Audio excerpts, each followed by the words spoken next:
Good morning, class. Good Good morning, morning. madam. Morning. Good How are morning. you all doing? Good We are morning. fine, thank you. Welcome back to Play Analysis and Interpretation. Thank Thank you. Thank Thank you, madam.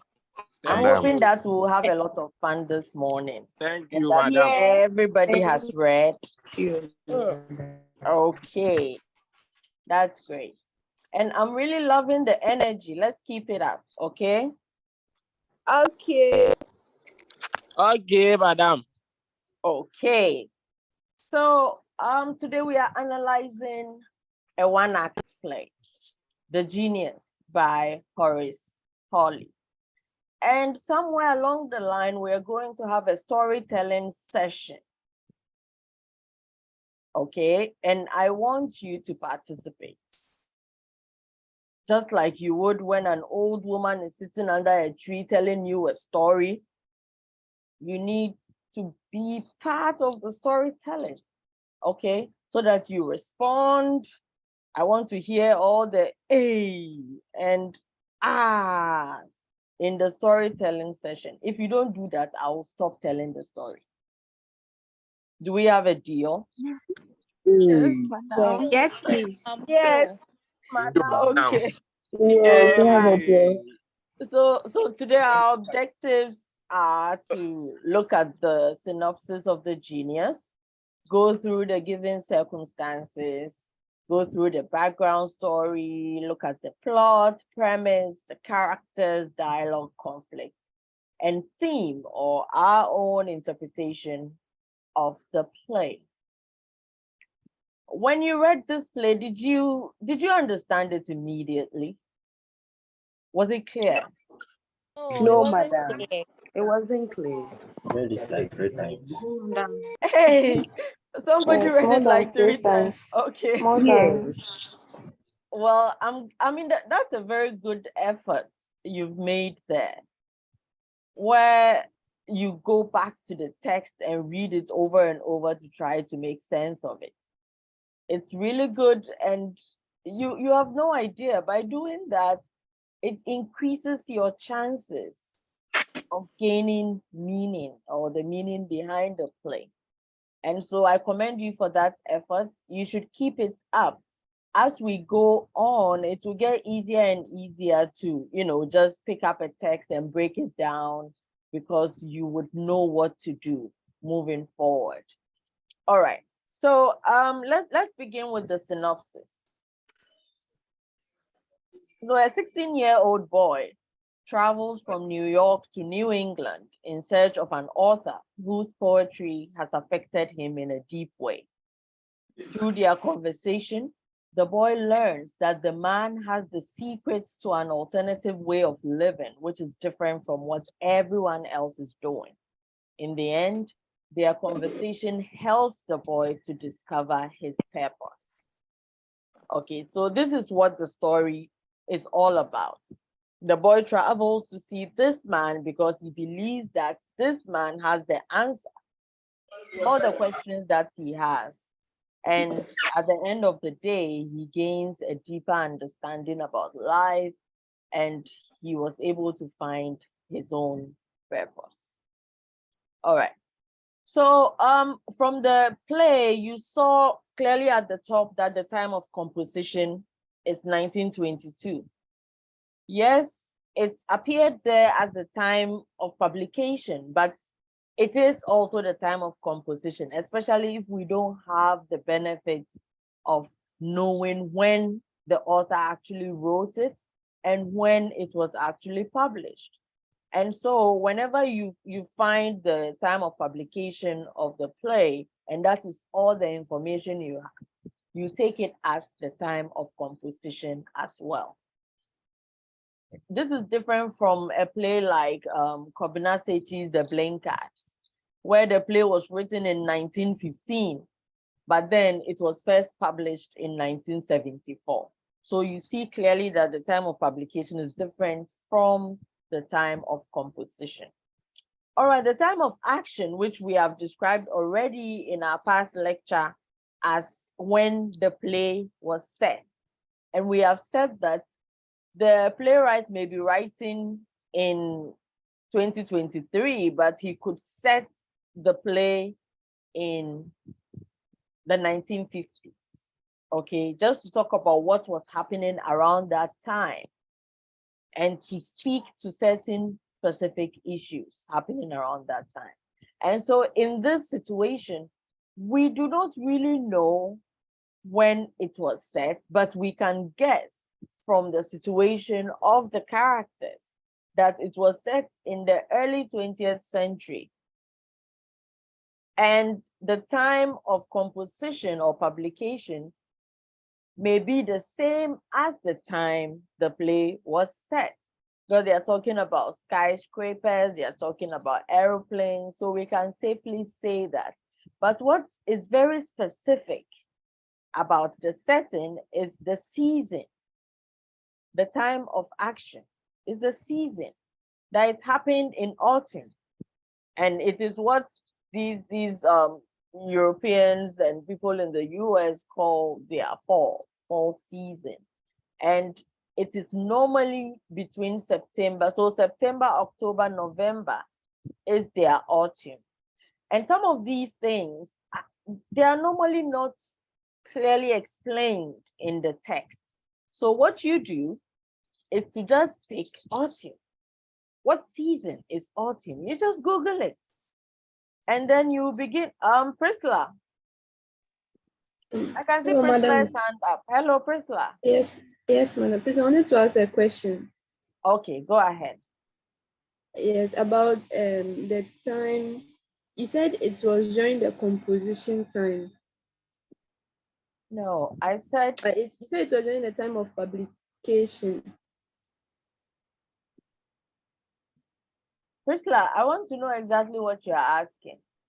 I Yes, said I wanted the time of composition, we don't Yes. have it. And so we can safely use the time of publication as when Okay. it was composed. Okay. Does that make sense? But yes, it makes. I wanted to ask that I saw something in the story, the drama, Okay. where the boy was saying, the boy said, nowadays most everybody, like what everybody was interested in is about being at a factory Yes. and then doing new businesses and all. I wanted to Yes. ask, would it be the era of industrialization? Exactly. Yeah. Exactly. It is the industrial era where, I mean, people have been turned into machines. And that's why he was describing what everybody was doing as they are more like robots. Nobody is stopping to ask questions. Okay, everybody's just doing what they're expected to do. Okay. Okay, so that is a very good observation. The industrial era. And the reason why we want to be very specific rather than just talk about the industrial era, where it's mostly from the late 19th century through the 20th century, it's like it is so vague. But if we take it as this author was making observations around the time he was writing this play, then we can say that, okay, then he's specifically talking about 1922 and what was happening at the time. Because like we have already said, writers observe what is happening around them. And if they have some commentary about their society, then they put it down in the form of a play or any other media they choose. Okay, so that is why it is safer and more specific to say in this case where we don't have a clear difference between the time of publication and the time of action, to say that the time of publication is the same as the time of composition, and it's also the same as the time of action, because everything he describes in the play about, the way that people were living describes that particular time, which is 1922. Okay, Priscilla, does that make sense? Yes, madam. Yes, and all the clues are in the conversation. So you were right to catch, the whole idea of industrialization and how people were working in factories. People had turned into robots and, all of that. I don't know how many of you have seen Charlie Chaplin's Modern Times. Has anybody seen that movie, Modern Times? It speaks to this same idea of, the 20th century and how people were working like, factory machines. Okay, you go, you stand there, and I mean, it was a very strong critique of the whole in industrial era and how people had been turned into something like robots, working without, you don't have to think, just do this. Okay. And so this is actually what formed the basis of the boys' dilemma as well. And so thank you for bringing this up, Priscilla. Like I was saying, when you come across a season or something that you are not familiar with, just Google it. So it gives you an idea, which is also somewhat specific. Then you are able to place these characters within a certain month or a certain period.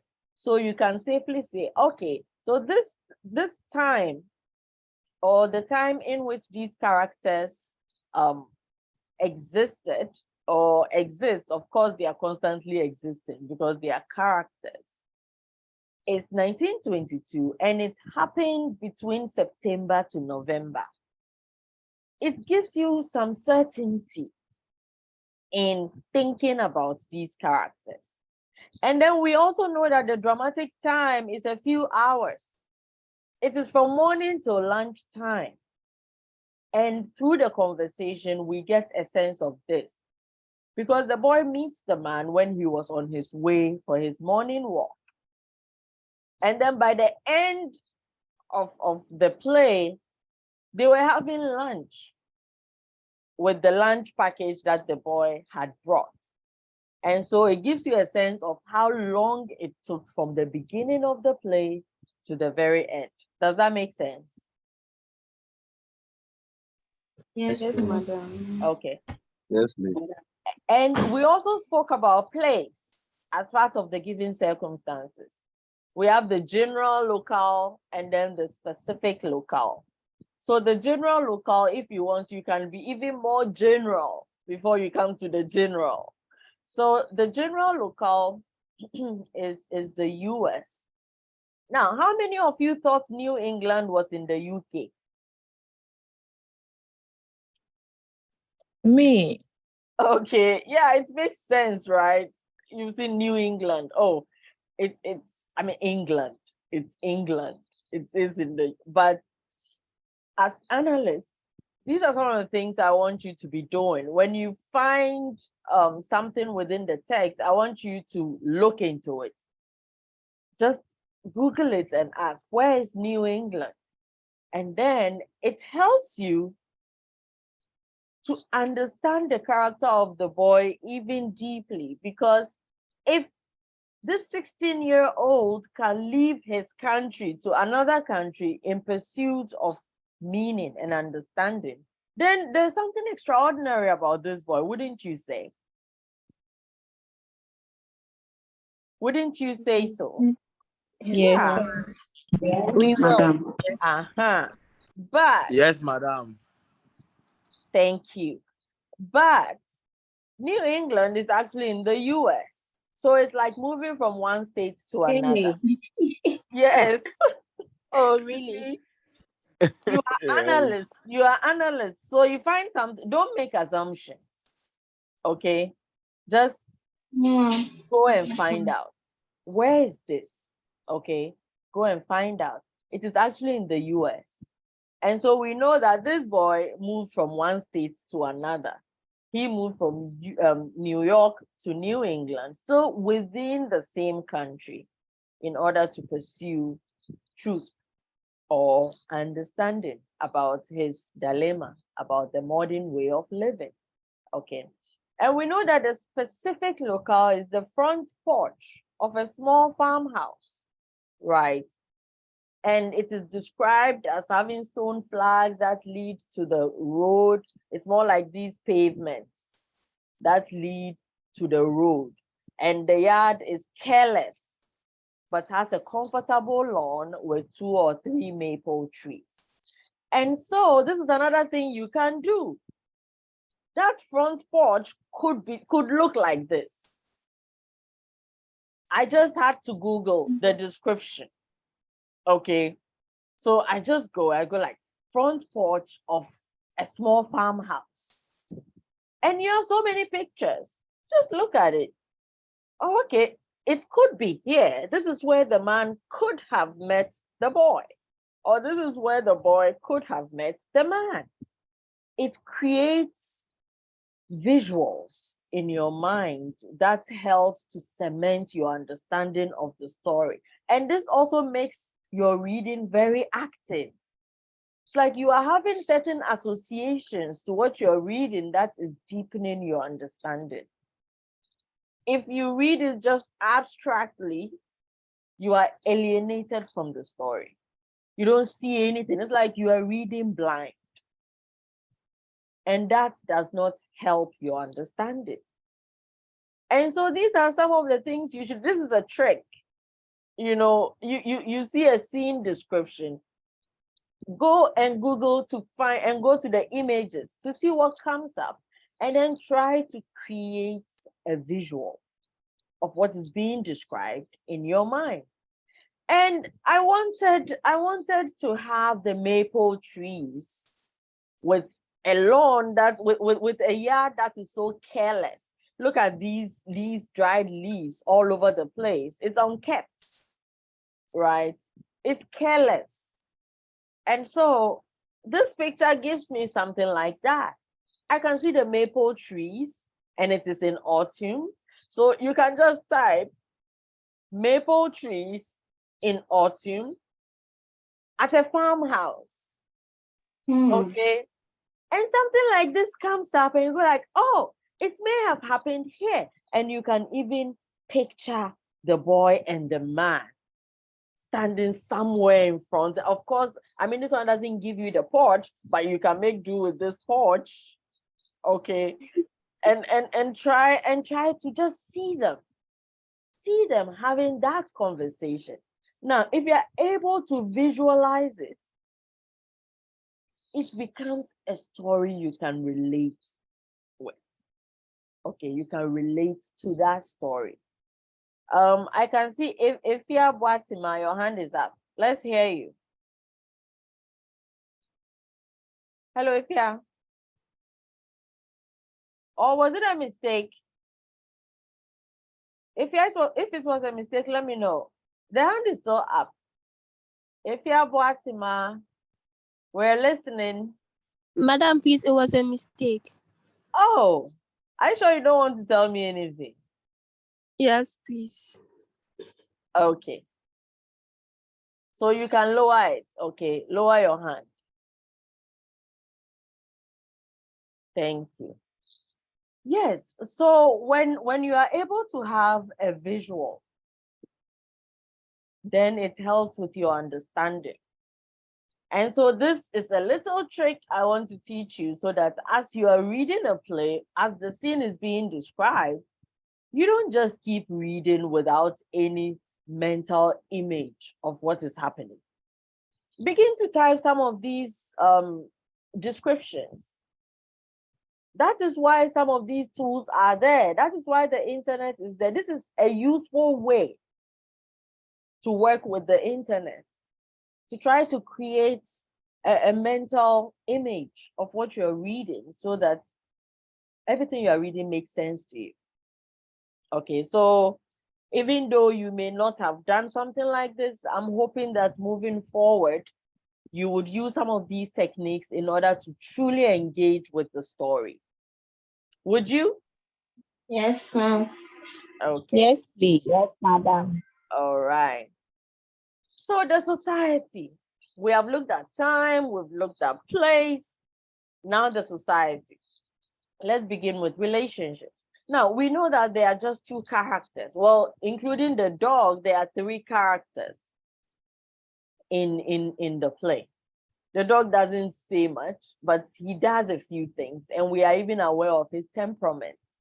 Yes, but we know it's the boy and the man. And right at the beginning of the play, the man and the boy they struck up this mentor-mentee relationship. So we know that that is a form of relationship. And we also know that the man has a relationship with his dog. Now, living alone for so long at a farmhouse, the man and the dog have developed a deep relationship, just like the way a person and another person would, to the point that, I mean, they go on morning walks together, and the man and the dog have developed a similar temperament, and the man says so, right? That they have mood swings. So that is a kind of relationship, because he's describing, the way they relate to each other. We know the boy talks about his mother, teacher, friend, and the friend's father and all that. But, it is just in narration. We don't really get to witness that kind of relationship within the plot itself. And so we can limit our discussion of relationship to the boy and the man and his dog, and just what the boy talks about in terms of his mother. We're not bringing in the man's ex-wife, because at this point, they are no longer together. But we can talk about, the boy having a teacher, because he talks about what the teacher often tells them. And then in terms of occupation, so under society, we know the man is a writer. The boy is just a student. But there are references made to factory manager, factory workers, poets, actors, publishers, all within the context of the play. And so within that society, we can say that these kinds of jobs exist within the society to occupy members of the society. Also, just like any society, there are social stratifications. And so we have here, there is, we can place the man within the higher class, because he really talks about, he's somebody who is like a celebrity. If the boy has come all this way to see this man, and also in terms of how he discovered him, he has written, and he's a famous author. He found a newspaper clipping of this man and then went on to read his book. So he is somebody who is, of a higher level within society. The boy we can describe as somebody who is within the middle class, because we can just use the kind of friend he has. He is friends with somebody whose father is a factory manager working within the middle class. So we can safely say that he belongs within that class as well. And then in terms of standards, that is the kind of behavior that the people within the society push on each other as appropriate, okay? And so the kind of standards that we get within the society that they describe is that everybody is expected to do things the way everyone else does it. And that is what created the conflict within the boy, because he clearly wants something different. But he can see that everywhere around him, everybody is doing the same thing. And he's expected to do that as well.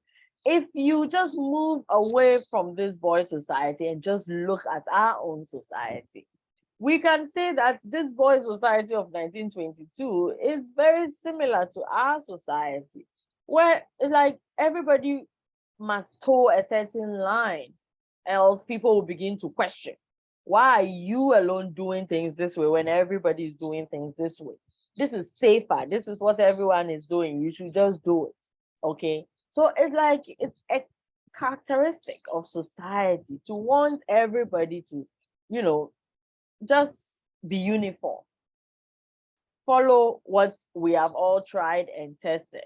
Every time somebody is trying to leave the line, it's like, hey, what are you doing? This is not how we do things. Don't do things that way and all that. So that is a certain kind of standard that the boy was trying to kick against. He didn't want it.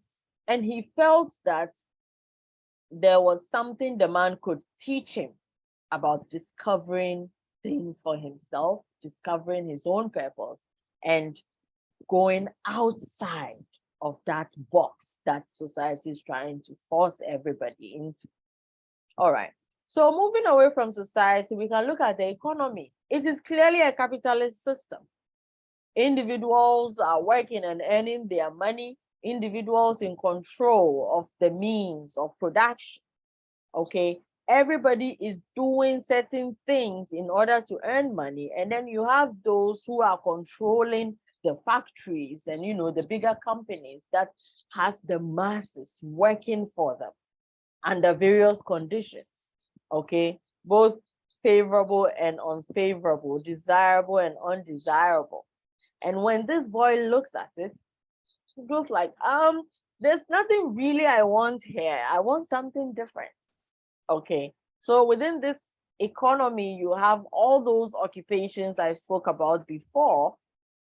And then you have, the publisher, you have the factory manager. You clearly notice that with these bigger occupations or roles, that there are people working under them. Okay, and so they are those controlling and then having people working for them in order to feed that machinery that is capital. Okay, so their economy is a capitalist one. Nothing was really said about the system of governance, but so we can safely say that it is, a democracy.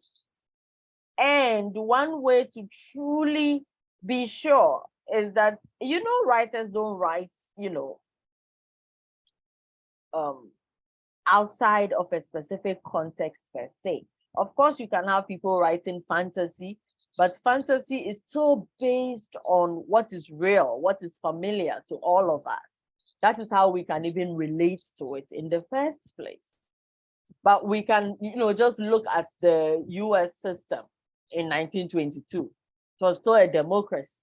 Okay, so we can safely use that because we can see that this is a realistic, depiction of the kind of society that existed in the 1920s in the US or the early 20th century in the US. And so we can just safely say that it is a democracy. It is a democratic form of governance, even though nothing really was said about it. And you can also think about it this way, where a writer focuses more on something and draws our attention to that thing if it has implications for what he or she wants to say.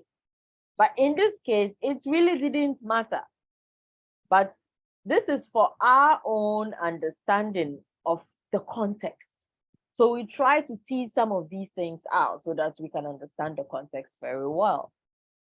And nothing also was said about the legal system. We didn't even have anybody being sued or anything, but we know that there is marriage, for instance, when he talks about his past, the fact that they got married.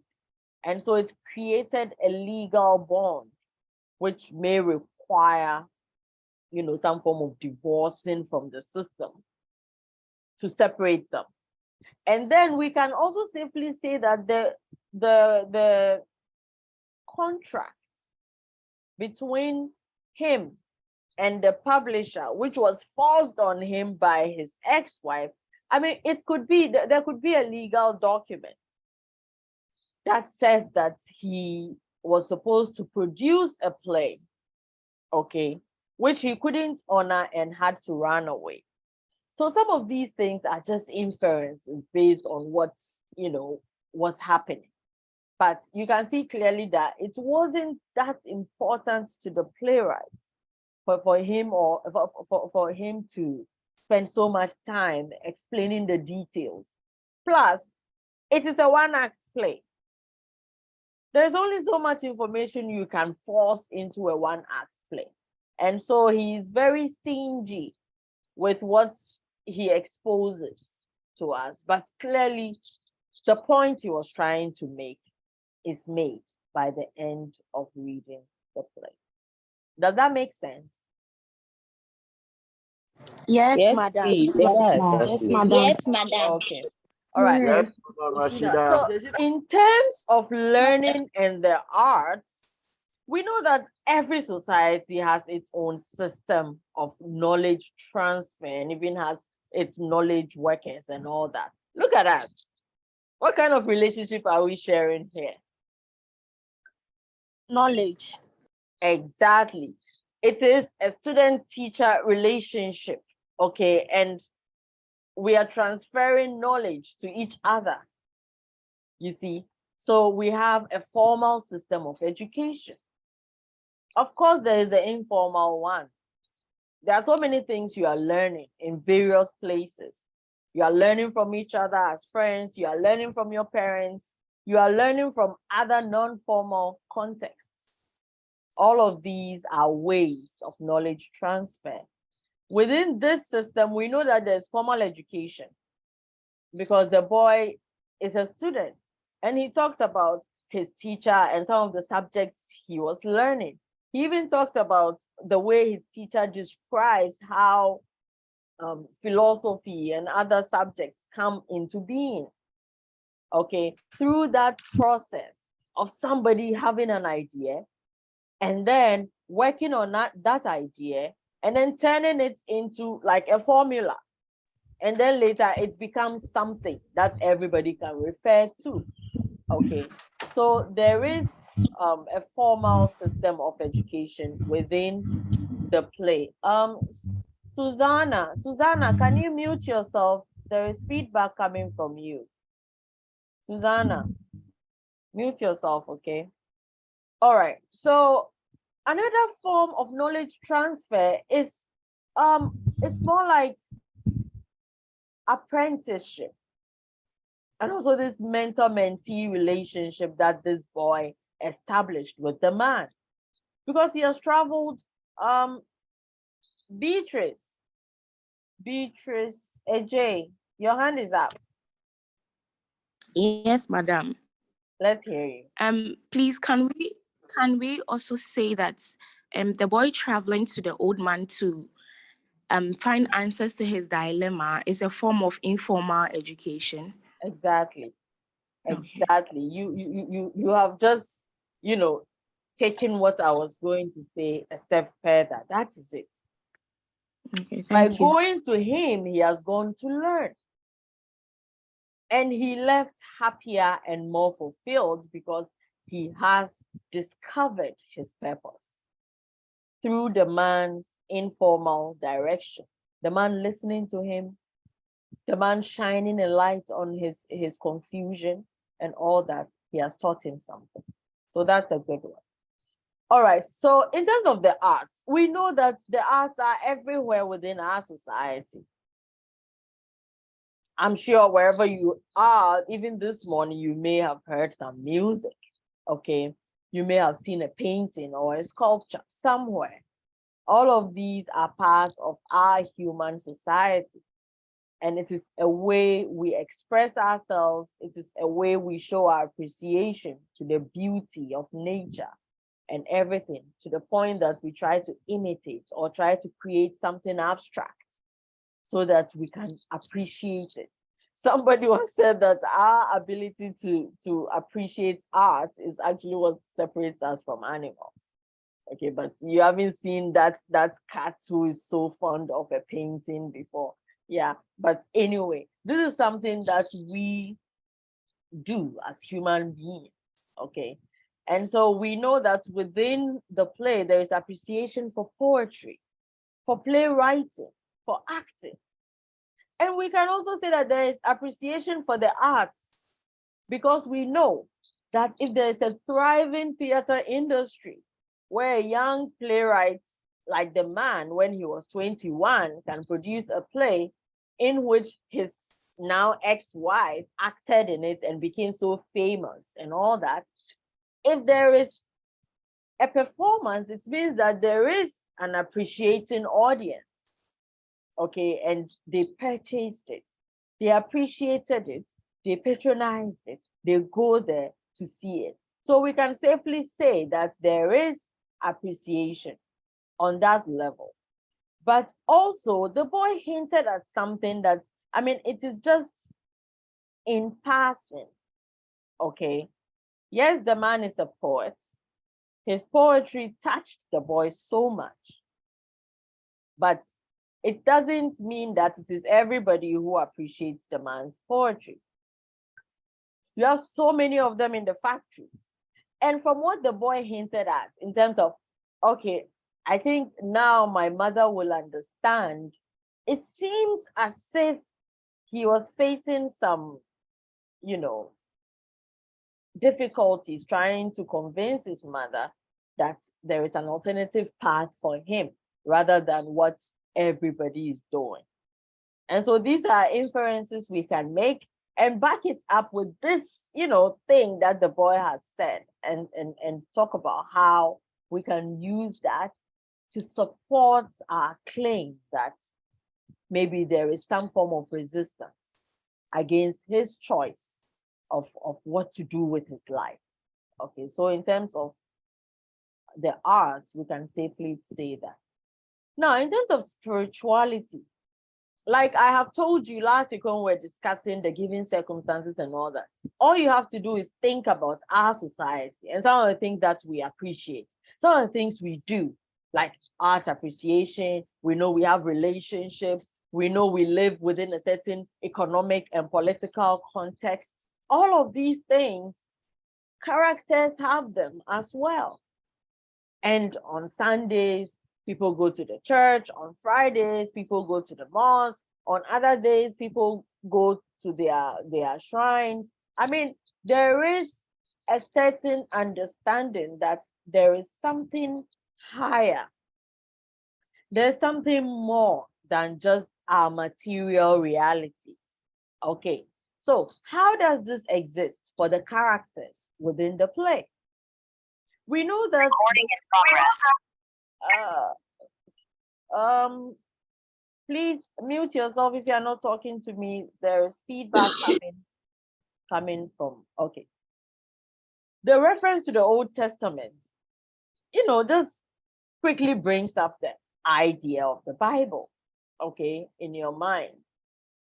And if the boy has read the Old Testament and he's comparing the Old Testament to his time and talking about the wisdom of these people and everything, then we know that we can safely say the boy is Christian. And the man is also aware of the Old Testament. They've been reading it, okay? So we can safely say that. But we also know that the boy is leveling critique at ministers. Ministers, because he claims they do not understand. They do not have enough understanding to guide the modern boy, to speak to the modern people so that they learn how to live meaningfully. And there is a point where the boy talks about the fact that the man makes reference to religion in his poem, where he discovered the natural rhythm of life, and he calls it religion. And so when he said, oh, this thing is you spoke about in your poem, you meant religion, right? And he said, exactly. I learned that good is the rhythm of the man's personal nature, and that evil is merely the confusion of the same impulses. As time went on, it became instinctive to live for and by the rhythm. And so for him, naturally, he is saying that people are born with a sense of good and evil within them. It is when you confuse the two, or when the two are in conflict within you, that is what creates all the anxieties we suffer. Okay. And the boy is claiming that ministers of religion these days, or in his time, are not able to help their flock. Why? Because they lack understanding enough to guide them. So all of these are critiques that the boy is leveling against his context, his beliefs, and the way that people are doing things within that society. And it touches on spirituality as well. And then the man also helps the boy to understand how he has to just extricate himself from everything, the noise, and look within him and discover himself for himself. Because it took the man 10 years of learning the basic art of living when he ran away from his past life and came to the countryside. He was living and responding to his own rhythm to discover himself so that he can live in accordance to his nature, okay, which he describes as what makes him good. So that spirituality is not that straightforward, where in other places you go, oh, this person is going to church, or I mean, this person believes in this force and all that. But there's something deeper about looking within oneself, appreciating the wonders of God, where this man is writing in his poems about natural things, like, the ocean, all these forces of nature, which are actually God's creation. Finding meaning in this natural energy that we are living within. So that is a form of spiritual understanding that these characters have and express within the play itself. Does that make sense? Yes. Okay. No, madam. Yes, Um, please. did somebody say no? Yes, please. Okay, who? What didn't make sense? Okay, please, I have a question. Mine is actually a question. Okay. And please, can you also say the Old Testament is actually also referring to the man's time where there was nothing like industrialization, like his generation, where there was nothing like industrialization, but they really did well in whatever they were doing, as compared to now, the boys' generation that's the era of industrialization, but he feels he doesn't fit in the society. Exactly, Mercy. You can definitely say it refers to the man's time as well. But when you think about it, during the man's time, this confusion still existed. That is why he ran away. That is why he ran away from it. And so, even though to some extent you can say that you can't really back it up, knowing that the man had to run away from that life. You see? Yes, he's not that old.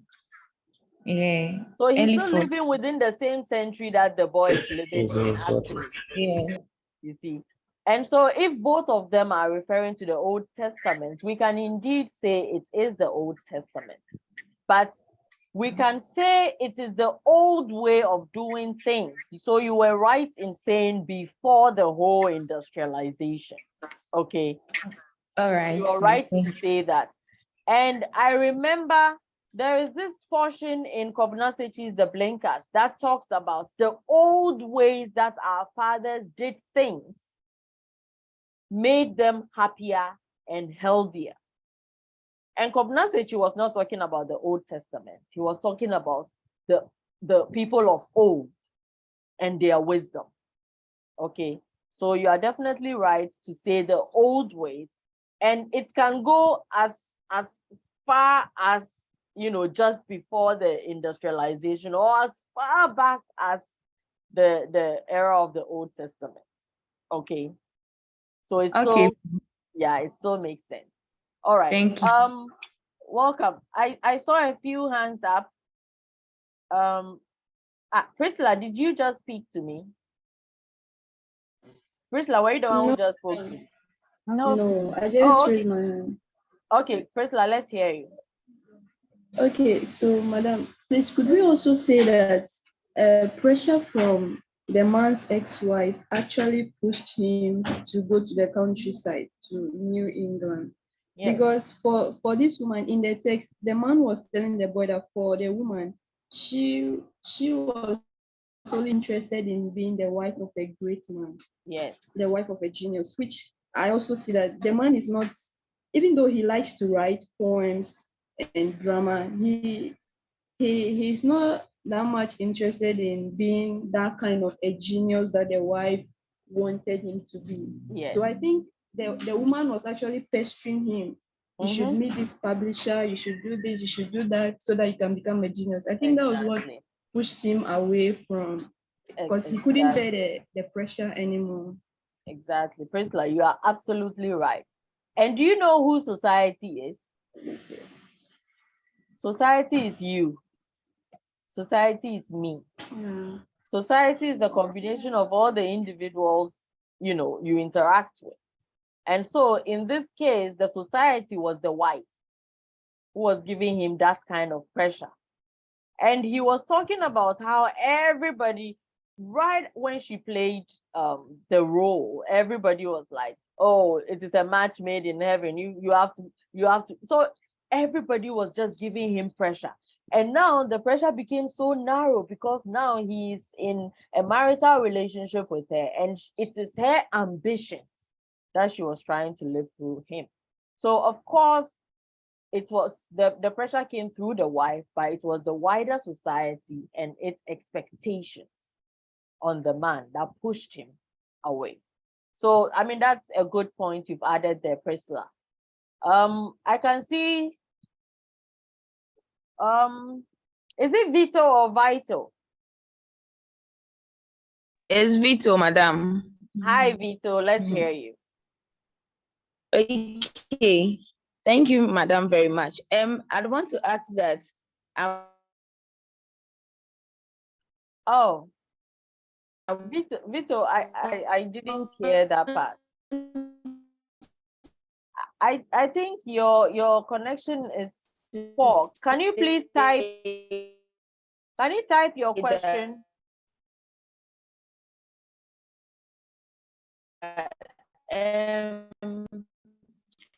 Could you also say, Vito, if you can hear me, please type your question in the chat box, okay? Because the connection is poor.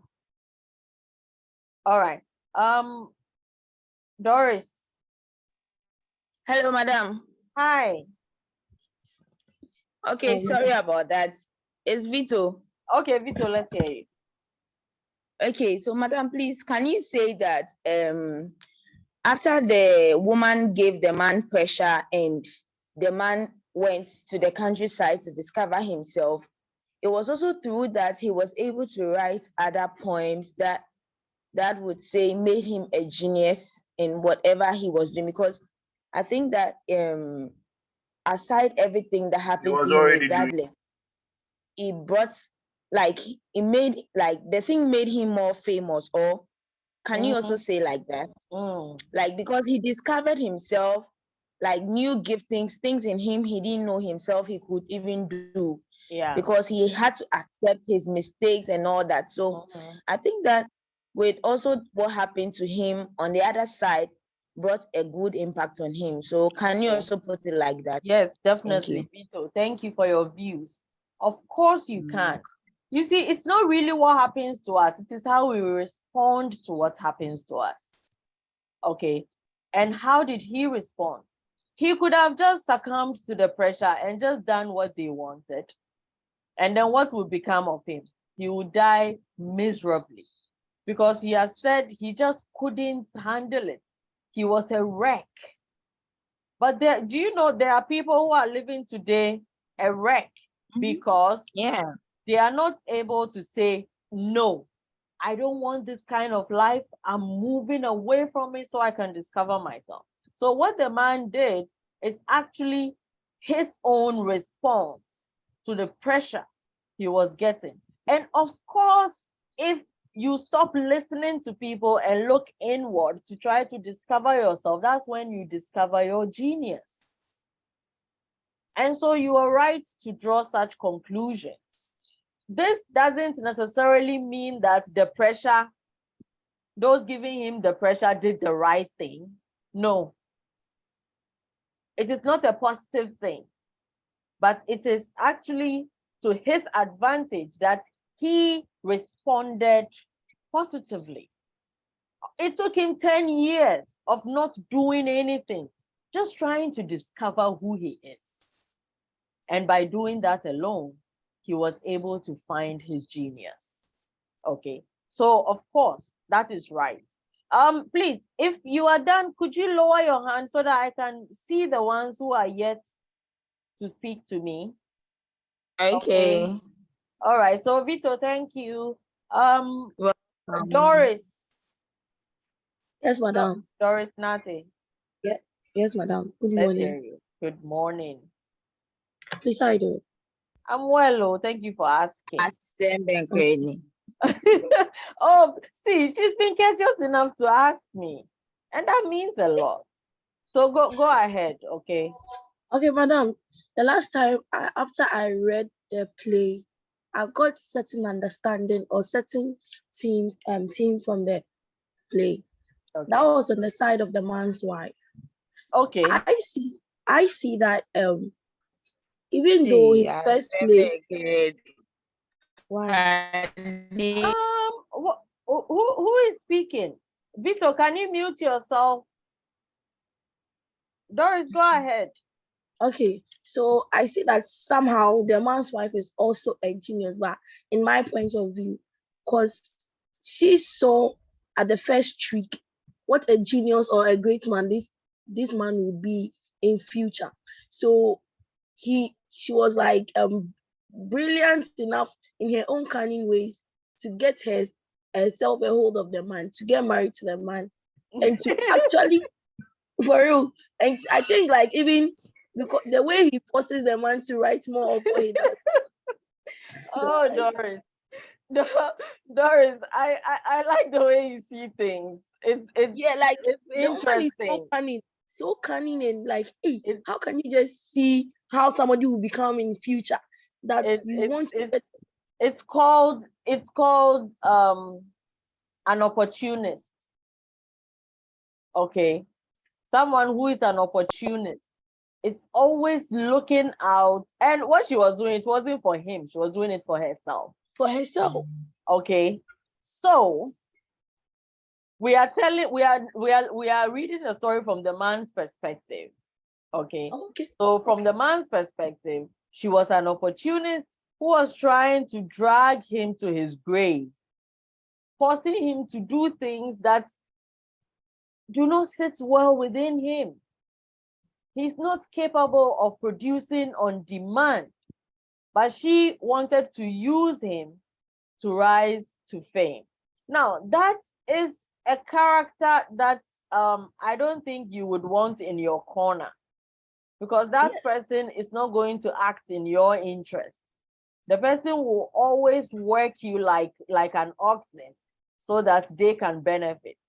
And would you want that kind of person as spouse, where the person does not care whether you are psychologically being tortured or not? Would you want someone like that in your corner? No, please. I really want to hear her side as well. I really want to hear. I also learned something from her. You learned something from her. And that is, if you are so cunning in, like, okay, for what she got at the end, she was left alone, even though she thinks that she's the hero, is it Horace or the heroine? Female, yeah, heroine. So even though she was left alone, she still wasn't her this thing. On a hey, still cry.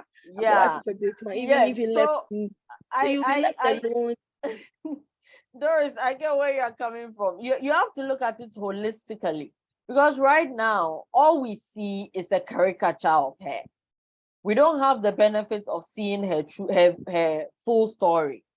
Okay, so we speak based on the evidence we have. And so it is okay that you've been able to try to see things from her point of view as well. But you should be able to also have enough evidence, because right now, all we get is that she's a bad person who was trying to, suck out the life from the man.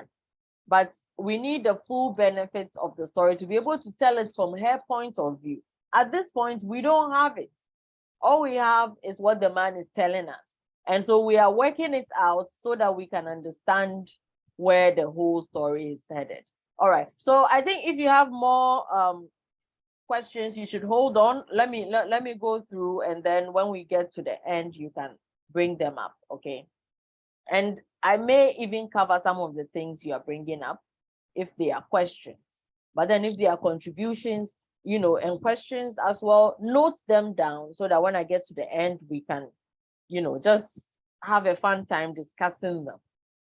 All right, we know the background story is revealed retrospectively. Why? Because the boy reveals how he discovered the man's book. Of course, it is necessary for him to reveal that, because why are you here? That is the question. Why are you here, and how did you find me? Why did you come about looking for me? So we needed to know that background story. It is based on need. And then the boy recalling a week ago going to visit his friend's father's factory, it is so that he can make a point about the kind of expectations that society has for everybody and how he doesn't buy into that. And then now the man revealing his past brilliance, also still speaking to societal expectations. How he wrote, even from a young age, he was called brilliant. But he felt terrible inside, because brilliance means that you have to be writing in a certain way. You have to be in a straight jacket so that you can satisfy the expectations of society. And so even his marriage to the actress was a straight-jacketed one. It is because everybody says it is the best thing to do. Everybody says it is a match made in heaven. He didn't go looking for it. He didn't even want it from the way he's talking about. But he allowed himself to be, cajoled into doing something like that. And now, even that straight-jacket publishing deal that his wife forced him into, for a whole year, he couldn't write anything. Because if you know artists, true artists who work based on inspiration, based on, living out their truth and what they want to express, they don't produce on demand. Unless the person has said that, hey, I'm a commercial artist. But artists who are more like visionary artists, or artists who create based on their own internal needs, they don't produce on demand. And if you force them to produce on demand, they go into a state of torture, self-torturing, because you want them to produce something that is just not there. And this is what led him to run away and make it look like it's just like that classic breakup scene where it is not you, it is me. This has nothing to do with you, it is me. I am the problem, so I'm running away. That is something she will understand, that she will feel very proud about, that after all, this guy ran away because he has mental issues. So she's okay with that. And so he chose the best way to make her feel good about herself when he was running away. But he needed to run away. He needed to discover life for himself. All his life, people have done things for him. He had servants. Simple things he didn't do for himself. All he had to do was think. And a human being is not just brain. A human being is a social being. A human being has to have, fullness in terms of quality relationships that you really want to be in terms of, doing things you want to do, not things that you are expected to do 24/7. Doing things for yourself. That's acts of doing things for yourself, getting up and picking your own stuff. It's all part of living. How do you take all of that out and just exist as a brain? You'll be miserable. And so he left, and now he had to make his own fire. He had to cook his own food. He had to practically build his own house. All of these were part of his discovery of how to live. And through that, it created more experiences and fresher ways of appreciating life, which is what formed the basis of his poetry. And so any human being who is actually authentic and living according to, his or her purpose would identify with that kind of poetry. There's nothing superficial about it. It's deep. And that is what gripped the boy when he read it. And so every information we have received about the past, the man's and the boys, are actually revealed based on need, so that we will understand the conversation and what is going on. Okay, does that make sense? Yes, Yes, madam. madam. Okay, so it's story time. Madam Rashida. Yes. Was somebody saying something, or it was just a response? Was it just a response? Yes, madam, just a response. Okay, so we are going to tell a story, and you know your role. If you don't play your role, I'll stop telling the story. Do we have a deal? Okay. Yes, madam. Okay. Once upon a time. Time. Okay, you're doing well so far. Time. All right. Time, Sese. Time, Sese. What do you mean time, Sese? Yeah, madam. Don't mind him.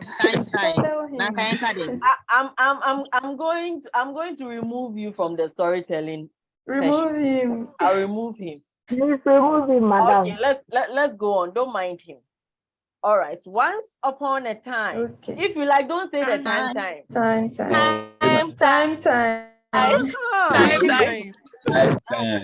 Emre. So, Michael, that's how you say it in Chi. Emre. Yeah, madam. Okay. So Michael decided to say Emre. Okay, no problem. A 16-year-old boy travels from New York all the way to New England to find a writer whose poetry had affected him in a very personal way. Oh, this is where you say emotional. Yes. Do you know why he did that? Oh, allow. No. Why did he do that? Let me tell you. Let me tell you why he went there. Okay, madam. The boy wanted to know how the man has been able to create his own path apart from what everybody seems to be doing and is required to do. You see, how did this man do it? How did this man do it? That was his question, and so he went all the way to New England to find out how the man did it. Wow. Because he wants something more than the robotic world of work, which has prevented people from truly asking what their purpose and contributions should be in life. Oh, this boy is deep. Yeah. Isn't the boy deep? to do some Yes. things. Yes. Very deep. Very deep. Yes. I figured. Give me a second. Okay. Hey, madam, who can see?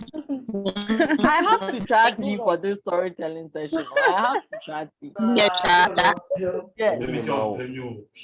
And through their conversation, the man opens the boy's eyes to how he once lived according to the expectations of others and had to run away from that life because of the internal turmoil he was suffering.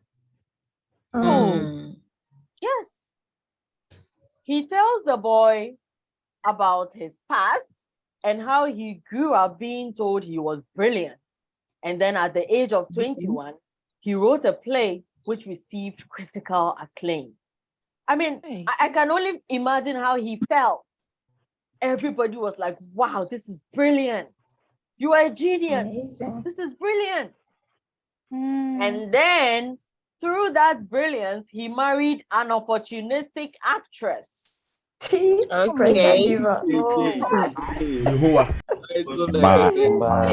Panini's friend. Hey, who are those saying ma? Nobody trust him. Nobody trust him. Panini's friend. Madam, Panini's friend. Okay. The woman they play. Okay, let me continue with my story. Let Because me Nora continue is with so my story. sensible. The girl. Please, Doris will not be happy with you if you call the woman opportunity. Madam, please, I have one question. Okay. Madam, please, I'm actually I admire her. So if she's Doris, my I friend, know. I want to be like her in future. I an opportunity. I'll do my Michael. so even find Hello, my order in class. Michael, did you have something to say? Hello, Michael. I want to ask whether like like Go ahead and say. Why are you even asking this question? Michael, he went there because everybody said he should do it. So he also followed the crowd. You see? So he married. Somebody should decide. I am continuing the story. You've not been there before, that's why.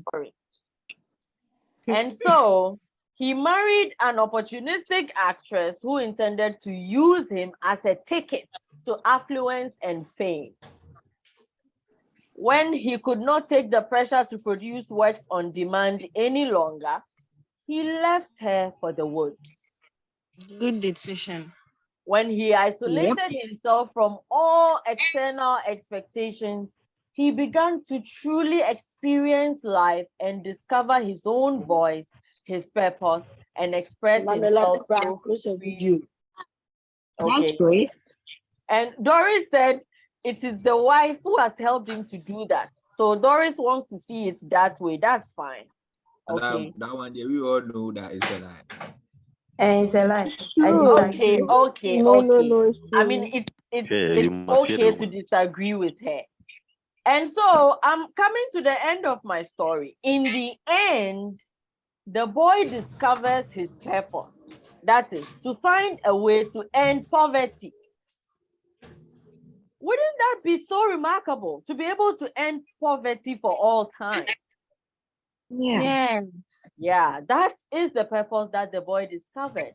And so the boy and the man proceed to have lunch picnic and continue their conversation.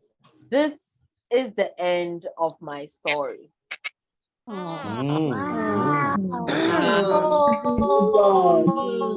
It's a nice story. Story so nice. You've been a very good audience. You've been a very good audience. Yes. Madam, everybody tell me. Yes. Madam, I have a question to ask. Someone has a question. Jeffrey. Is it Jeffrey? Yes, Jeffrey, are you the madam. one with the question? Okay, let's hear you. Yes. Madam, does it mean that the man's wife, the previous wife that he got married to, and his family never cared about him so much that they would go and look for him rather than the boy going to look for him? The boy didn't go to look for him because he cared about him. The boy went to look for him because the man has become very successful doing what he loves. So he wants to learn how to do that. But in terms of the family, we don't have any information about that. Remember, it's just a one-act play. So maybe, Jeffrey, you can continue the story. Madam. Yes, Priscilla. Hey! Priscilla. Madam, Yes. from what Jeffrey said, it's not as if the man is missing. No. Yeah. It's not as if he's missing. It's just that he decided to walk out of a marriage and be on his own. So it's not as if he's missing, that his family will be looking for him or anything. Yeah. And But within the time that he was living alone, did did his wife try to know about his whereabouts? Jeffrey, we don't know that. In analysis, we are just working with facts. Okay, Jeffrey, we are working with the facts we have. Now, this is a very useful exercise for you to do, where you begin to think about it. Okay, so ask these questions and try to answer them for yourself. But the play doesn't move beyond what we have. Okay? And so it is really important that you continue that conversation in your head. This also fosters understanding for you. Okay? It is a very important question you are asking. Okay? Madam, do you know the reason why I'm asking? Because the wife is an opportunist. So somebody who's an opportunist and then has got hold of a person who is likely to become his wife. I mean, they will try to do anything to have them by their side. So I was just wondering, was the woman really an opportunist? Yes, she was. Because Priscilla. Hello, Priscilla. Yes, madam. I want to put a certain boundary on how we expand the story. Okay. Oh, okay, madam. And Jeffrey, the whole point is this is the evidence we have. Everything else you are saying, they are just conjectures. Okay. You don't have any evidence to support. We have evidence to support the woman's opportunistic character because somebody has said that. Okay. But you don't have any evidence to support whether she came there looking for him, whether she tried to find him or not. You don't. And so everything else you will be saying will be okay, but maybe she did this or maybe she did that. In analysis, we work with facts. And then based on those facts, you put, Priscilla, can you mute yourself? There's so much noise coming from your background. Okay. So we try to create interpretations around those facts. And so whatever interpretation you are given, you have to be able to trace it back to evidence. And so everything else you're saying, I think is too much to ask of just a one-act play.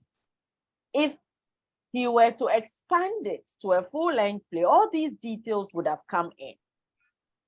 Jeffrey, does that make sense?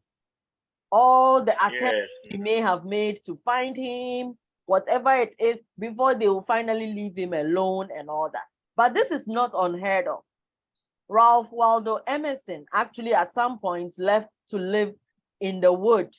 This is a real human being. Went to live in the woods to try to, separate himself from society so he can properly critique modern life. Okay, so this is more like reminiscent of something that a historical figure has done. And so it is not unheard of for someone to do that. Did his family go about looking for him or anything? I don't know. But then they left him alone.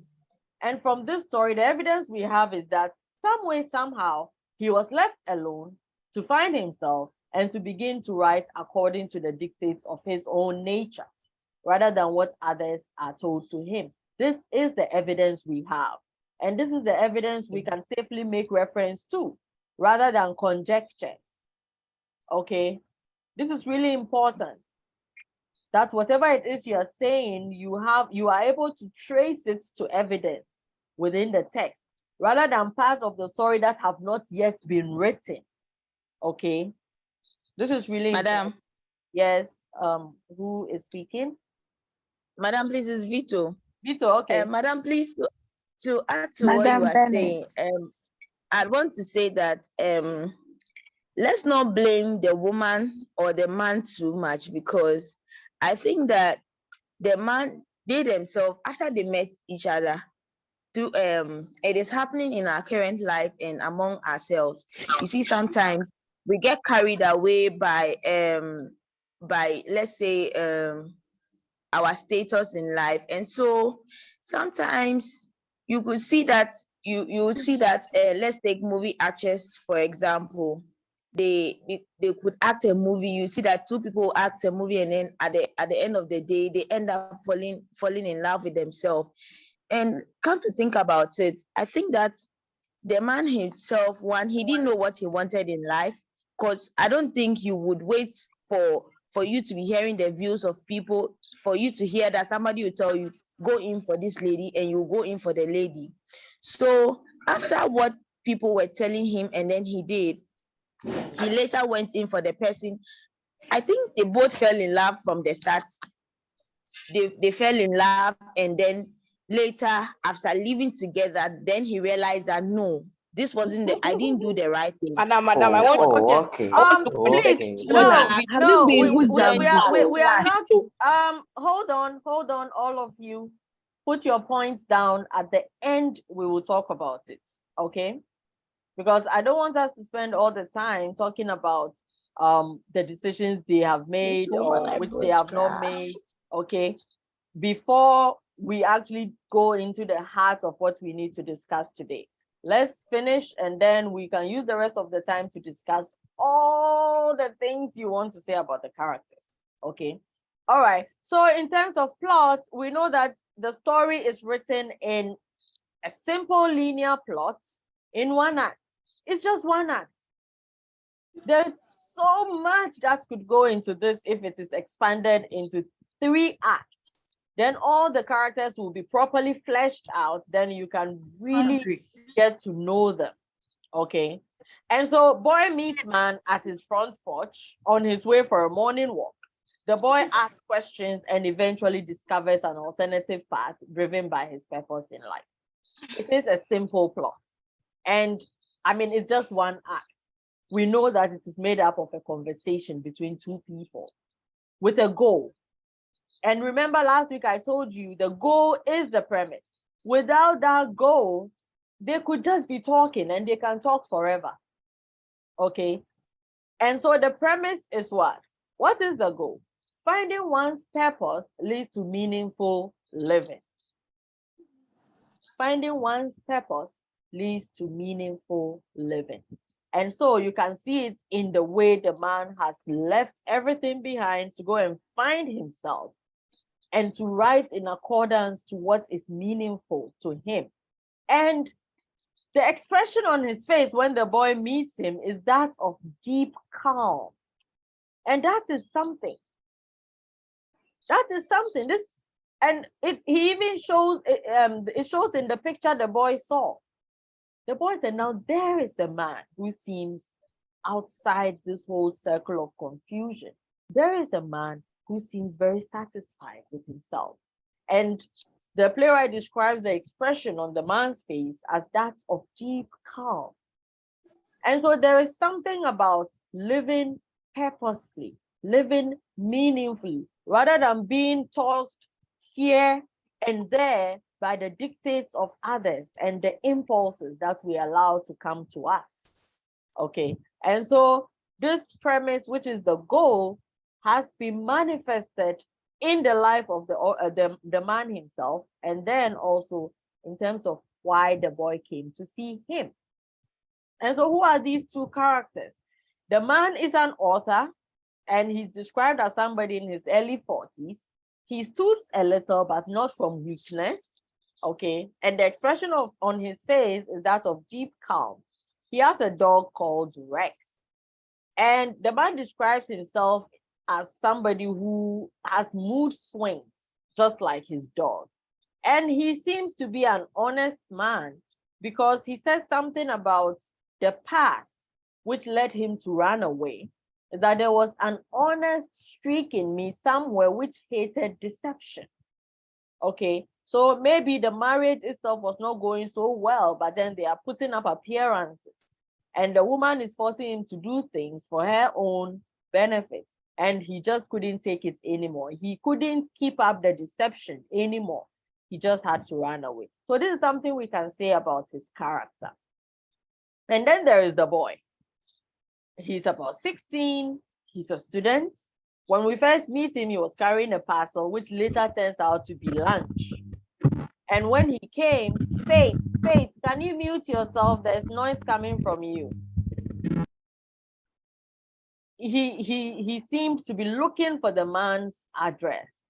We can describe this boy as somebody who is introspective, somebody who truly looks within to find what would work for him and what wouldn't. Because why would a boy young like him be asking such profound questions about modern living? Okay, and we can clearly see from his actions that he's not one to follow the crowd. So this is something we can say about the boy's character. And the dialogue is conversational. Even though it is filled with these philosophical ponderings about the meaning of life and making choices, it is still conversational because he comes there to talk to the man about his frustration. And then the man responds in a way that, brings clarity to his confusion. They are having a conversation, even though the subject they are talking about is deep. It's about life, it's about meaning, but it is still conversational. They didn't speak in poetic fashion or they didn't use verse. They were talking just like one would, just like the way I'm talking to you. I'm having a conversation with you, okay? I am not, using verse to converse with you because that is not what we do on a daily basis. And something like what the man said here, bless your heart. No, indeed. This is when the boy said, oh, am I interfering with something? He said, bless your heart. No, indeed. What is there to interfere with? All we have is life, and this is part of it. This is very profound. Because in our busy lives these days, nobody has time to even pause to ponder about some of these, deep thoughts, asking questions that would actually lead us somewhere rather than following the crowd. Oh, we are all busy. Oh, we are so busy. Busy really doing what? What is it you are doing? Should you really be doing that? Some of these questions are really important. And for the boy to be asking these questions and leading to that dialogue about the meaning of life is deep, and it tells us a lot about both characters. And I've brought this dialogue here just to, foreground the conflict that the boy came with. He said, what I can't understand is how nowadays people seem more grown up and competent than those men were, talking about those men in the Old Testament, in a way, and we do such wonderful things, skyscrapers, aeroplanes, and yet we aren't half so wonderful as they were in the Old Testament with their jugs and their wooden plows. I mean, we aren't near so big as the things we do, while those old fellas were so much bigger. We smile at them, but if someday one of our machines fell over on us, what would we do about it?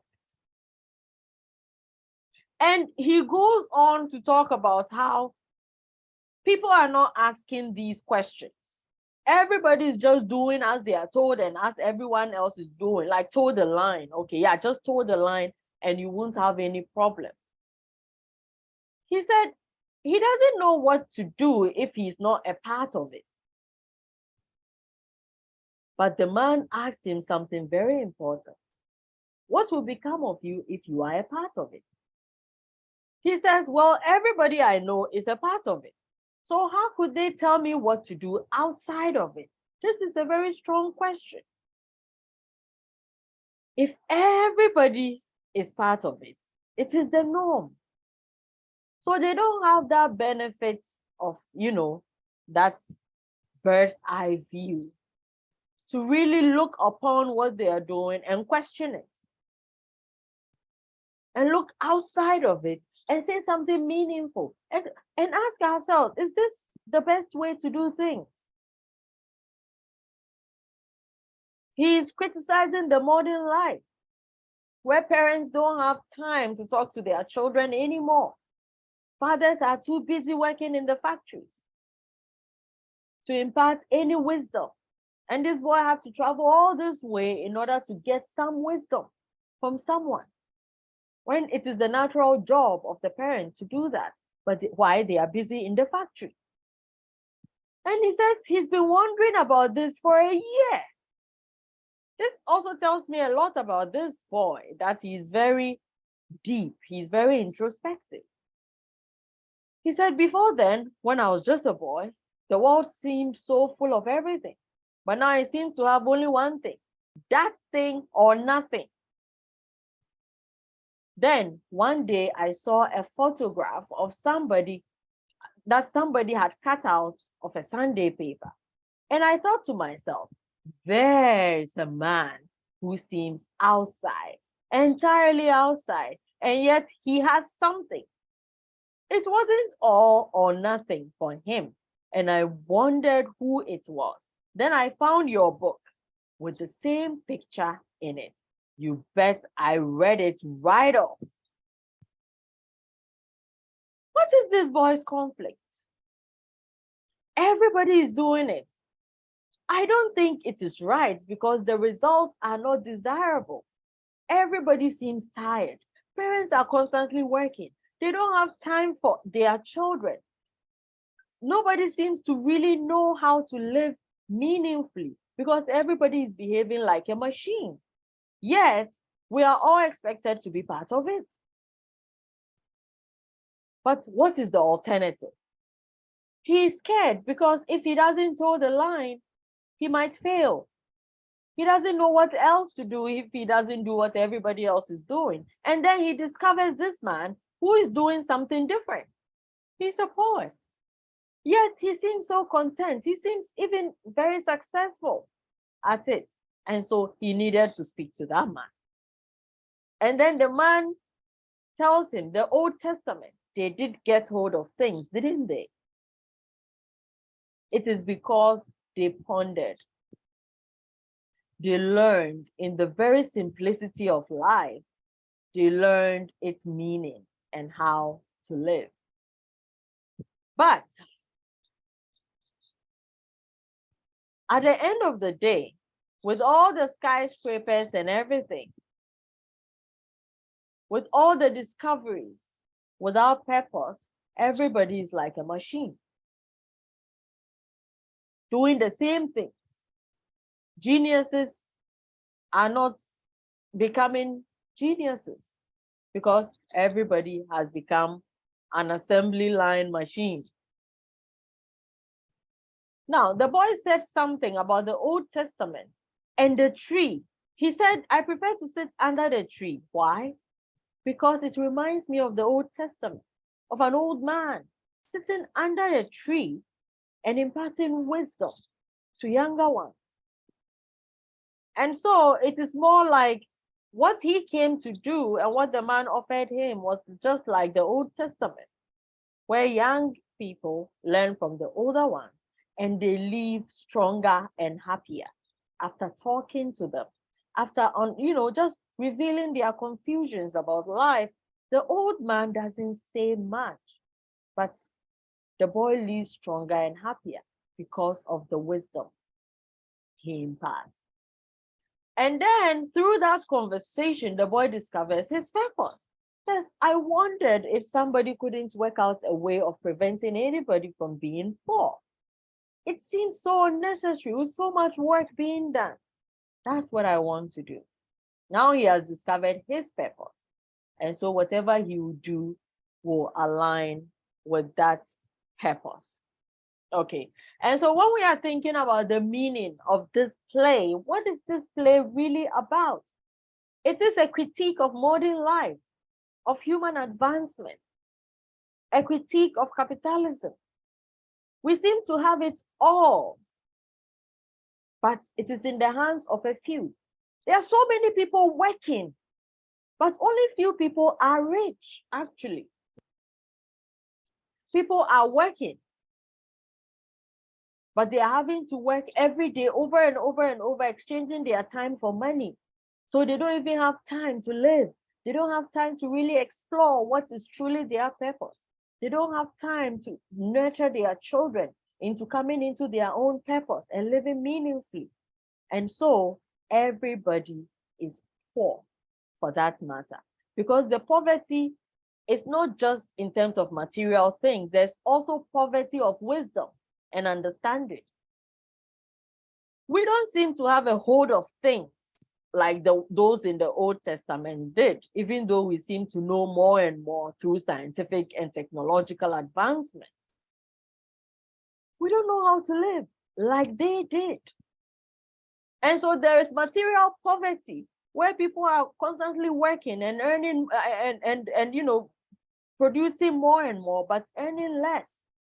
They are working more, having less time to spend with their family in order to have a full, fulfilled life. Earlier, I said that human beings are not just brains. We are social beings. Our lives are not just limited to work. We are supposed to have a social life in order to maintain our sanity. If you just say it is all about work, you will get depressed. And you can't just be all about family also without working. You need a balance. Life has to be fuller rather than, towing just making it one-sided. And so there is poverty of material things, and then there is also poverty of wisdom, because we are not taking that time off to ponder, to truly reflect on our actions, even reflect on what we did just yesterday. What did I do yesterday? I didn't like the way I spoke to this person because it wasn't nice. Maybe I should apologize and then try to learn from it. Learn, ponder, learn how to live and grow. But where is the time to do that? Everybody is busy. Yeah, I need to move to the next thing. We don't have, our attention is constantly being manipulated by so many things. Oh, you have to be on social media. Oh, you scroll from one to the other like that, because there are engineers who are trained to work on your attention, to feed you what you want. They set the algorithm up such that it is feeding you what you want to see. So you can, before you realize, oh, 2 hours has passed and I've been on TikTok. Oh, 2 hours has passed and I've been on Facebook. People are working at the back end and they are earning money for doing that. But where does that leave you? And so the boy is asking the difficult questions that nobody these days seems to be asking, because we are all busy working in line with the systems that we have created, that we are too busy to question the system. You are expected to be part of it. If you are not part of it, you are scared of what will become of you. But the real question is, look at those who are part of it. How is it treating them? Sometimes you look at people based on the cars they are driving and the house they are living in, and you conclude, oh, they are happy. No, it doesn't work like that. The real question is whether these people are living meaningful, fulfilled lives. And everybody should be striving to live meaningful, fulfilled lives. And it begins with those questions. You need to ask these questions. Whatever it is you are doing, you have to constantly be asking yourself questions. Is this the best way to use my time? What is in it for me, for what I really want to do? for what is burning inside me to do? What is it? Does it serve what I really want to do? Or is it serving someone else's interest? Like the way Doris would have you do for her. Doris, you should all watch out for Doris. Doris will start using you in the class. Doris, I'm just joking. But this is what is playing on our time, our attention. All of these things. Joke. He's taking it. No, it's a joke. Don't go and worry Doris. Don't go and worry Doris. She's just speaking her mind. Yes. And so if you don't pause to ask some of these questions, wait a minute, why am I doing this? You won't really get to the bottom of what will serve your purpose. And so you can have a theme like this. Genius is discovered when purpose is realized. Because guess what? All the geniuses we are calling geniuses today is because they have gone with their guts. They went with that which was in them to do. When the Wright brothers wanted to create a flying machine, what did the people around them say? You are crazy. No human being can fly. But they persisted. And today, we are flying. We have invented a machine that is able to carry us in the air from one place to the other. Their genius was discovered because they discovered their purpose.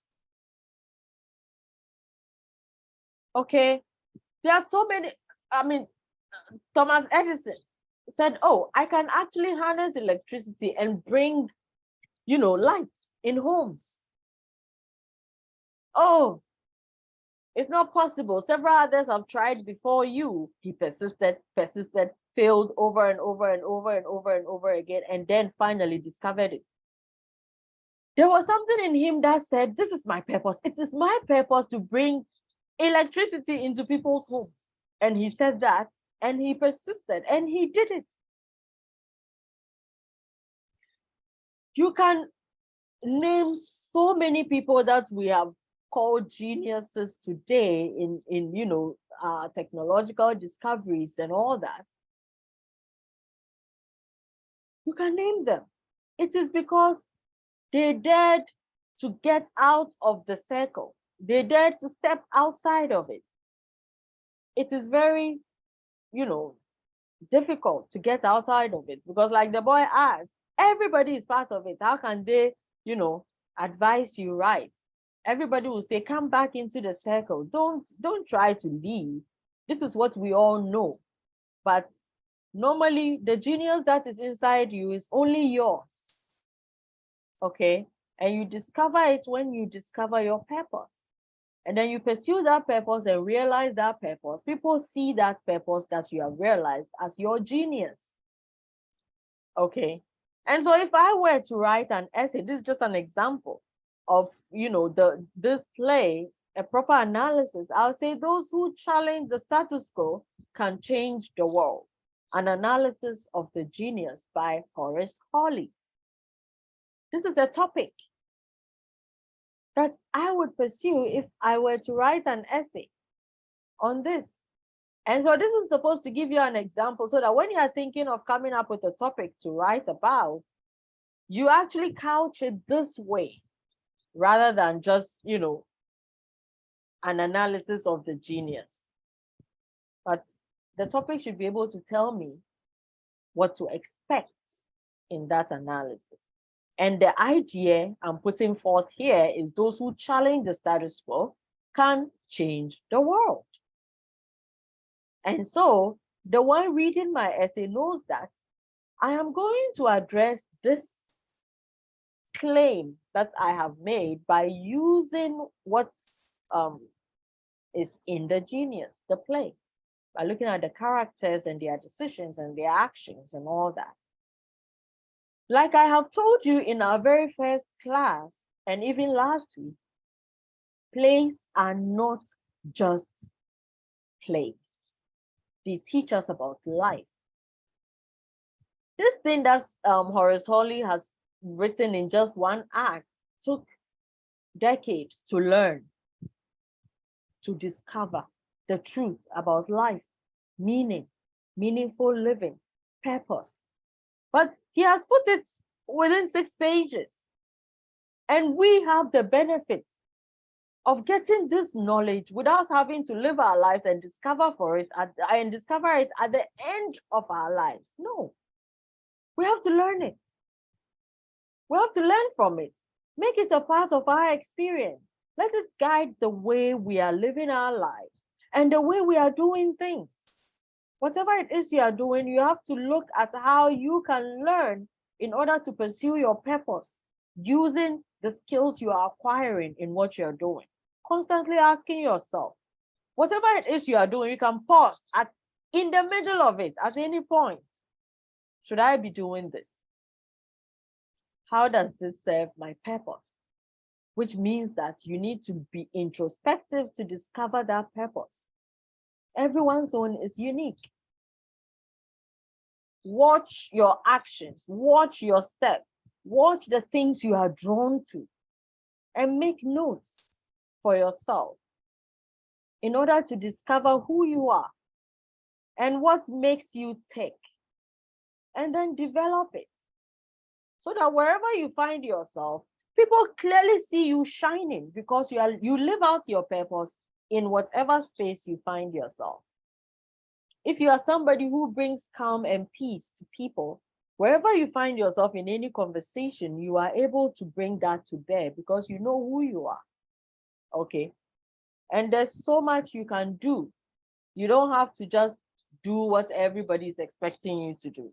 And so this is an interpretation of this particular text.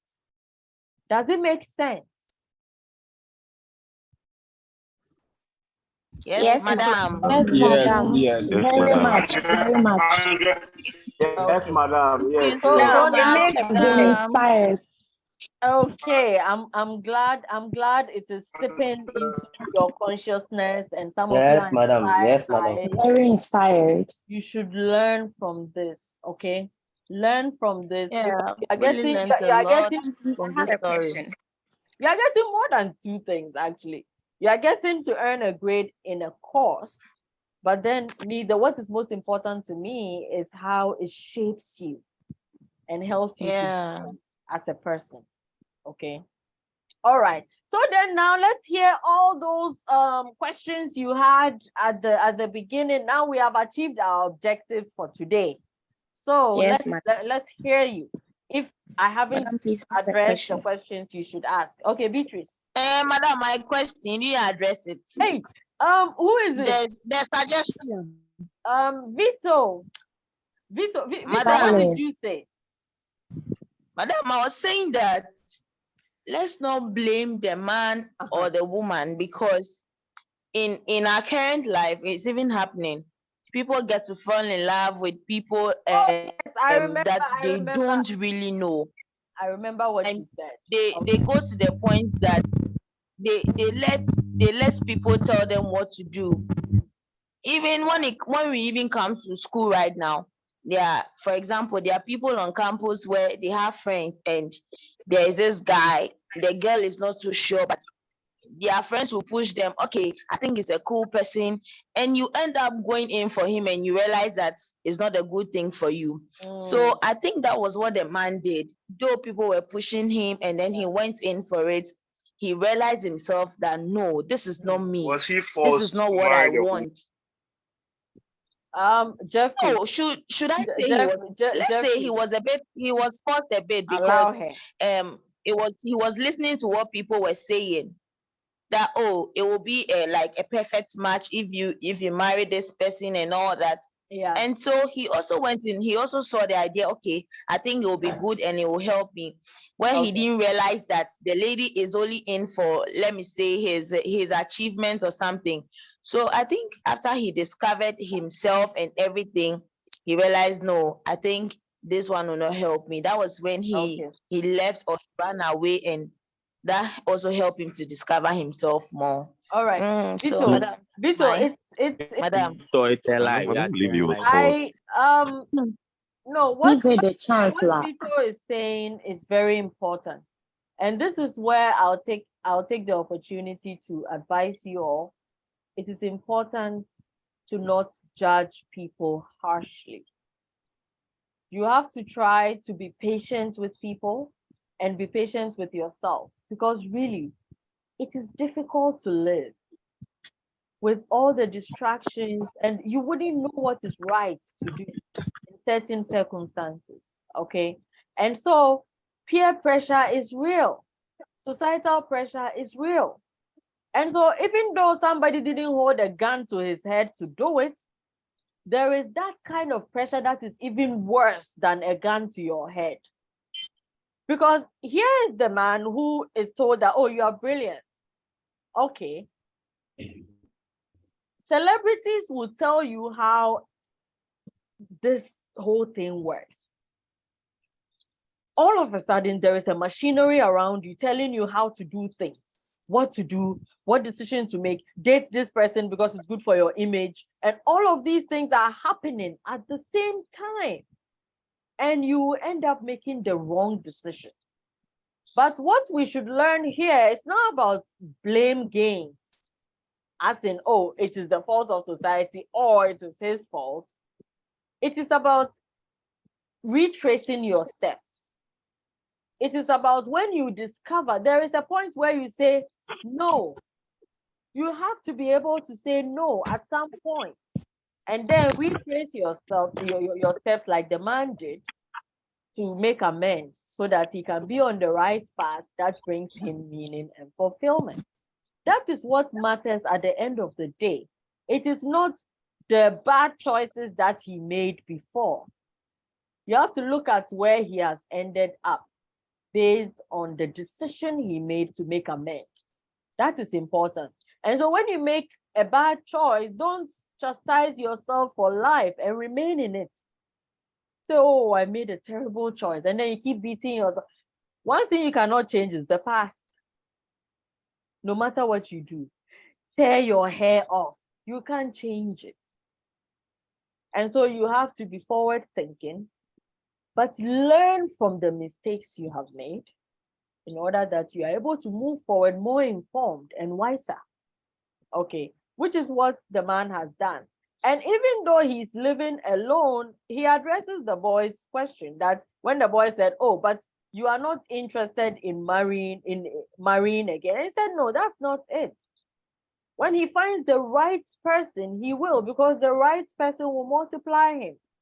There are people who are just not right for you. You can't force it. Okay. And so you don't remain in it because others expect you to. That is where your choice comes in.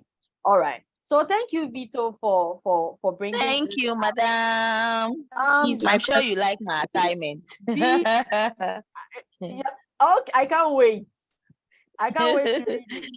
Okay, Beatrice. Okay. Yeah, Beatrice. Yes, so thank you, madam. So madam, today is my birthday. Oh, Bernice, happy birthday. I pray that Thank you, madam. This new age of yours will bring more wisdom and fulfillment in your life. Okay. Amen. Please, all of you, get yours and wish her happy birthday. Happy birthday. Happy birthday. Thank you. Were you happy when you were? Let's hear Beatrice. Beatrice, go ahead. Were you happy when you were? Beatrice, go ahead.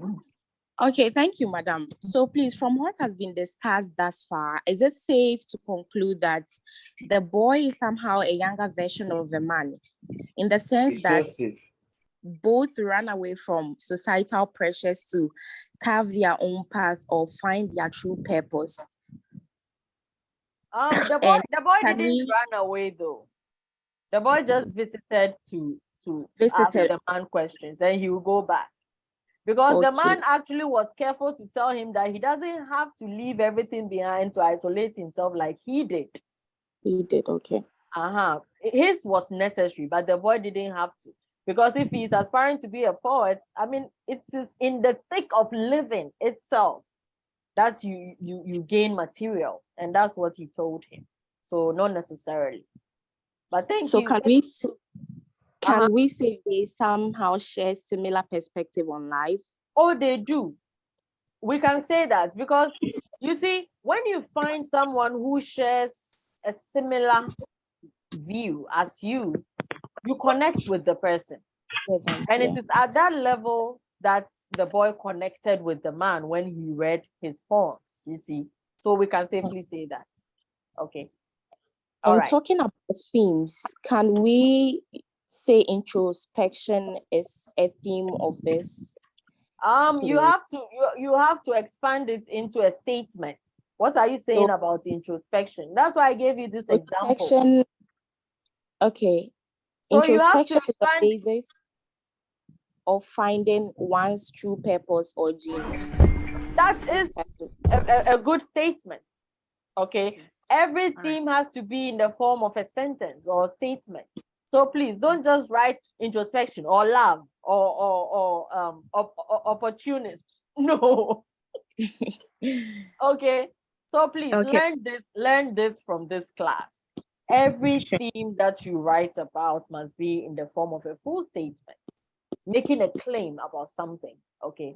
All right. Beatrice, thank you. Lower your hand so that I can see those whose hands are still up. Thank you. And you should all be mindful of the time we have. I'm sure some of you have another class after this. Okay. So, Achampo, Kwating. Yes, madam. Hi. Oh, I beg you. I'm sorry. All right. Now you are here. Let's hear you, Kwating.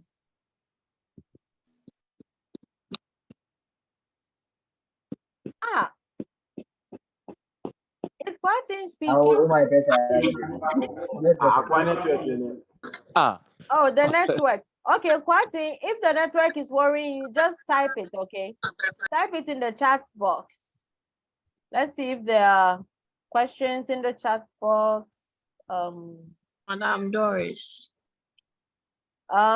Doris, you've had an opportunity. Let me look for someone who hasn't said anything, and then I'll come back to you, okay? Okay, ma'am. David. Yes, madam. Yes, Hi. madam. Let's hear you. Good day, ma'am. Madam, I'm back. I'm back. My network was messing up. Okay, so let's finish with Kwating and then we'll move to David. Kwating, let's hear you. Yeah. Please, madam, my question is, did the boy see the poem the man was writing after the man had left to isolate himself, or it was part of the writings that the man did when he was when he was at the other side, not when he had fled? The short answer is that it was after. It was with this, this deep understanding about life. And that is why the poem was so true. It wasn't based on anything fabricated that the society wanted him to write. It was based on, something that was true to him. So it was after, okay? All right. So, David, let's hear you. Yes, madam. Thank you. I was also of the opinion that, can we say a theme in the play is knowledge is power?